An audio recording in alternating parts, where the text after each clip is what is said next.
Mm. I've actually learned that if you want to get a movie poster, you should get the French movie poster. Because those things are like, the bus stop advertisements, the really big posters?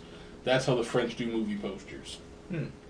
Yeah, I was looking at one, it was a Gremlins 2 movie poster from France, and the things are all in France, like French talk, like the fucking taglines and shit. Les Gremlins. Yeah, but it's like fucking almost 6 feet tall. Of course, Damn. the frame for such a poster would be like 10 times more than the actual cost of the poster itself.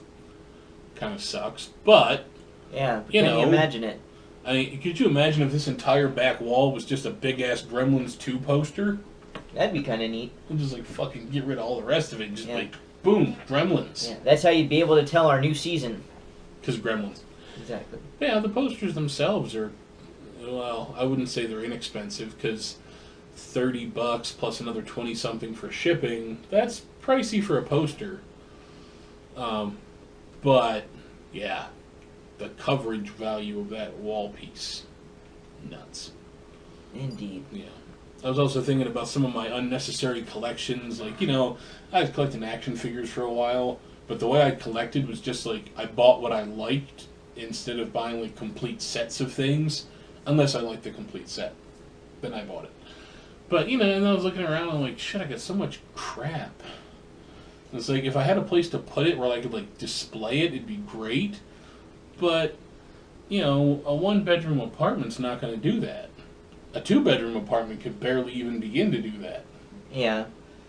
You'd have a room.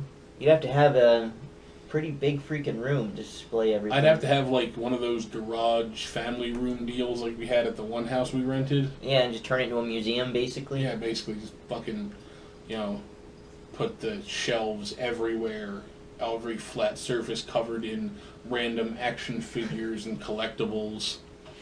Get like a metal like walkway from like where the stairs, because you remember how the stairs came down? Mm-hmm. Get a metal walkway from there over to where the pavement was, and then line the floor with like 2 levels of like figures. Mm-hmm. You look down and there's like a light shining up with like figures under it. That'd be kind of something neat. like that. It'd be like Cerebro, only. Yeah, I was thinking about that, and then I was like, if I were really obscenely wealthy, I would totally do something like that. But I'd do it with, like, Gremlins props and, those statues that used to have in the Warner Brothers store back in the day. The ones that they have, like, up in the ceiling. Yeah, the big plaster gremlins. Mm-hmm. They're, like, plaster and resin and shit. Yeah. No, they were all shiny and they're not much to look at, but, when I was a kid, I would look up and that and I'd be like, oh my god, those are so cool, I want one of those. Why don't they sell those? Nowadays they do. Yeah, you can probably find them. Mm-hmm. Model kits, too. Mm. Because I was thinking, like, Gremlins is the one thing that I've really been able to stick with since I was a kid. Mm. The movies, the posters. I mean, I even got my hands on a set of old coloring books. Like original vintage Gremlins coloring books. Because you know how I like coloring. Yeah. So I figured I would buy the coloring books, scan them into the computer, which is another thing. If I could have done that when I was a kid. Yeah. Man. Just using a scanner. You can get the gremlin mask. That would be kind of cool. There's like this weird like human gremlin mask somebody made. Well, I guess it kind of had to look like that because Gremlins are not suited to being humans. Yeah. But yeah, the way the mask looked, it almost reminded me of like a cross between a gremlin and the Green Goblin from Spider-Man. The comic book, not the movie. Yeah, no, the comic book. But yeah, it actually looked like somebody. It was like almost if like a furry was a gremlin. That's what they would have looked like. And it was a silicone mask, so the guy had it on, and it was moving when he talked, and it was like clinging to his face. So when he would open his eyes wide, the thing would And I was like, damn, that is so cool. But it's like $600 or $700. Yeah, that's the problem with those kind of masks. Yeah. But they're worth it. I mean, if you can find a use for them, I would definitely suggest getting one. Besides trolling people on chat roulette, as entertaining as that video was, I think I need something a little more than that. But yeah, I mean, I remember when I had little collections of stuff. Like you had your Spawn figures. Yeah, Yeah. I love those things. I had King Kong. It was more of like a McFarlane. Yeah, the collection. McFarlane Library. Yeah, the classic King Kong. He had like a podium. King Kong was like freaking that big. I remember I was struggling to walk home with that thing from the mall after buying it. Because that thing weighed like 50 fucking pounds. Yeah. It was a solid gorilla. Yeah, it was a big. Of course, it hit the ground and exploded. I remember, but that's what happened to King Kong. Yeah, I remember your bedroom in the summer would get like really warm, and like your Yeah, the action figures started melting. They started warping under their own weight. Yeah, that was awesome and horrifying at the same Yeah. time. Looking back at it. It's like come in and like, dude, what happened to Spawn? And he's like, kill me. Like freaking dripping. His like legs have like all like Starts looking like that guy from RoboCop. Splat. And then they fall off the shelf and hit the ground, and it's like kaboom.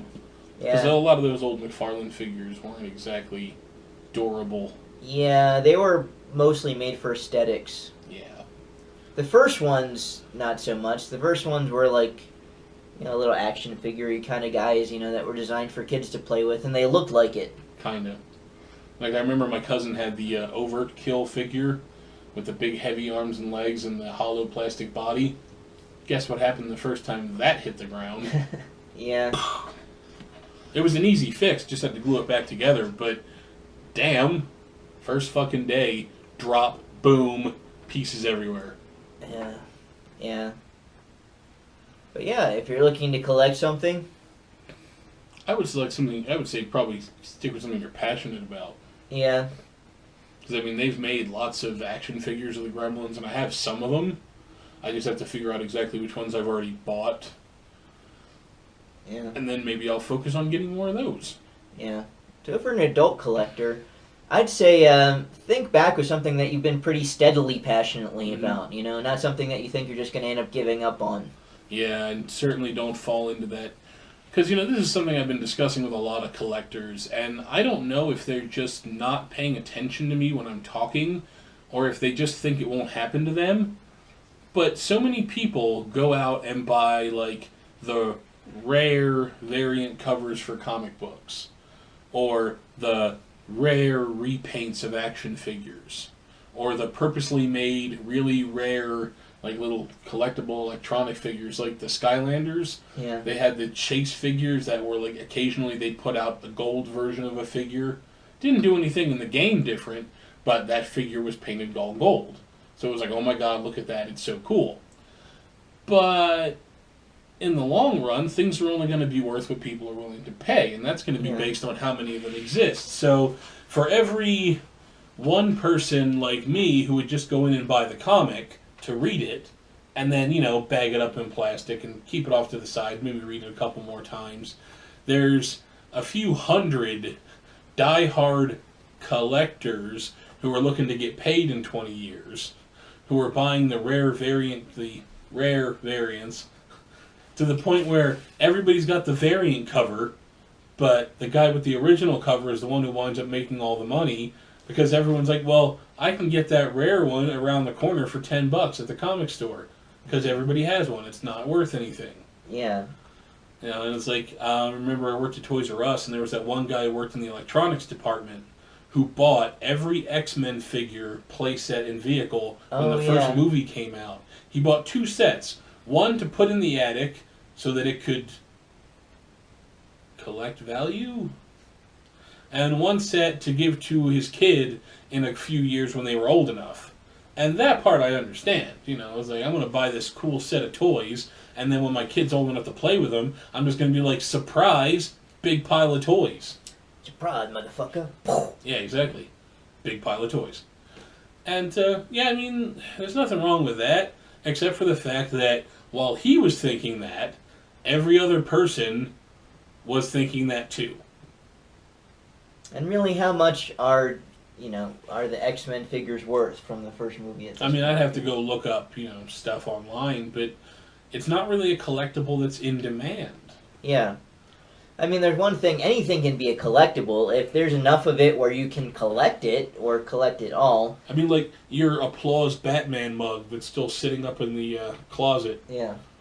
That mug you've had since 80-something? 89, yeah, 1989. Yeah, and Now, if you were to go online and say, maybe look up on eBay or a couple other places what that's currently selling for, that's kind of the general value. Yeah. I mean, people can tell you, oh, it's worth this or it's worth that, but unless people are willing to pay what you say it's worth, it's not actually worth that. Exactly, because it's all just trivial, really. I mean, the value really is just worth whatever somebody's willing to pay for it. Yeah. So, I mean, like, Amazing Fantasy 15, the reason that comic is worth so much money isn't because it's old and it's the first appearance of Spider-Man. It's because all those years ago, nobody thought twice about keeping comic books in good condition. So, for every 100 little kids that went in and said, hey, look at that guy's costume, I want to buy this comic, there was one kid who read the comic and then tucked it away in a folder or put it someplace out of the way and just kind of sat on it. Yeah. So while all those other kids were ruining their comic books by reading them and folding them up and putting them in their back pockets, or their parents just threw them away when they went to college, that though it generates the collector's value is the fact that all those 100 kids that had the comic are now like, I really want that comic again. And that one kid that's left is like, well, I happen to have one, but it's going to cost you $10,000. And at least one of those guys is going to be like, you know what? I need it that bad. I have to have it. Here's the $10,000. Yeah. And that's how the worth is determined. Just based off what people are willing to pay. If no one wanted another copy of Amazing Fantasy 15, it wouldn't be worth anything. Probably not even the cover price. Yeah. One thing that goes way up is World War II swords, I've noticed. Well, yeah, those are fucking... You can't make a World War II sword. You can make replicas, obviously, but yeah, you can't make a World War II sword. Yeah, you can't make the sword that your grandpa brought back from, World War II after he took down a Japanese fighter pilot and took his sword from his dead body. Yeah. And he's like, yeah, this is my fucking war trophy. The sentimental value alone puts that way too high. Just money. Yeah. You'd need to pay lots of money to break that. Plus, swords that are even older that have killed people are worth thousands more dollars than swords that haven't. Yeah, exactly. It's like, this sword was used to cut down 3 people before I stopped the guy who was using it to cut people down, and then I cut him down with it. So it's killed a whole bunch of people. Still got some blood on it. Extra money. But wash that shit off. It's just rust stuff. Yeah. Looks like rust. It's not rust. Ding. Doesn't taste like rust. So now you know to use your hidden cameras to find the best place to buy collectibles. Something like that, yeah. And also, now that just because something is collectible doesn't mean it's going to be worth shit in your lifetime. Exactly, or even your children's lifetime. Mm-hmm.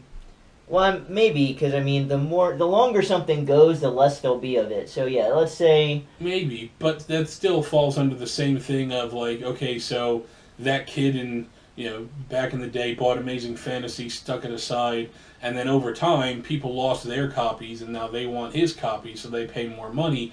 Yeah, on a long enough time frame, eventually, every, plastic-bagged, rare variant copy of the Death of Captain America, which is already sunk in value a bit because he's not dead anymore, is going to start going up in price because more and more people are going to want them, and someone's going to lose one, or someone's going to have it in their collection and it'll be off the market.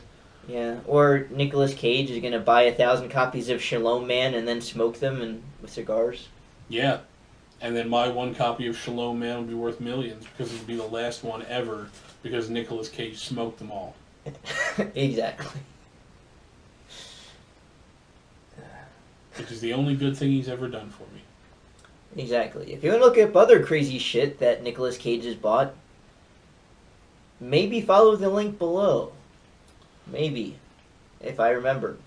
Or not. Don't hold me to it. Because fuck that guy. Yeah. Anyway, thanks for tuning in for another episode of Unreal Talk. Yeah. like, subscribe, and join the conversation down below. What is your favorite collectible? Sounds like you should be a member of the Jersey Shorecast. The conversation. The conversation.